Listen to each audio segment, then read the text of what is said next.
অবরুদ্ধ গাজা ও পশ্চিম তীরে সমান তালে চলছে ইসরায়েলি বর্বরতা। স্থানীয় সময় শুক্রবার পশ্চিম তীরে অবৈধ বসতি স্থাপনকারীদের হামলায় অর্ধশতাধিক ফিলিস্তিনি আহত হন। তালফিদ ও তুরমুস আইয়ার ঘরবাড়ি ও জলপাই গাছ ভাঙচুর করা হয়। জাতিসংঘের হিসাবে গত অক্টোবর থেকে এখন পর্যন্ত 1000-এর বেশি ফিলিস্তিনি নিহত হয়েছেন।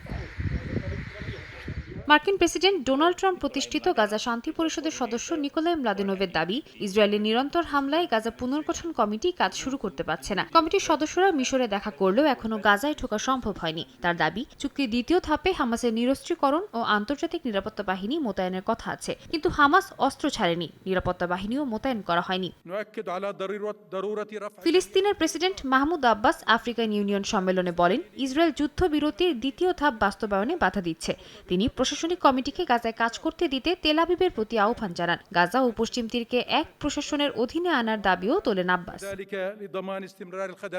এদিকে গাজা পুনর্গঠনে গঠিত ট্রাম্পের বোর্ড অফ পিসে বড় অঙ্কের অর্থের প্রতিশ্রুতি এসেছে। সংযুক্ত আরব আমিরাত ও যুক্তরাষ্ট্র $100 কোটি বেশি সহায়তা দেবে বলে জানিয়েছে। বিশ্বব্যাংক ও জাতিসংঘ বলছে পূর্ণ পুনর্গঠনে প্রয়োজন $50 বিলিয়ন বেশি। বোর্ডের সনদে বলা আছে, $1 বিলিয়ন বেশি অর্থ দিলে বোর্ডে স্থায়ী সদস্যপদ মিলবে। ইউরোপের কিছু দেশ এতে যোগ না দেওয়ার সিদ্ধান্ত নিয়েছে।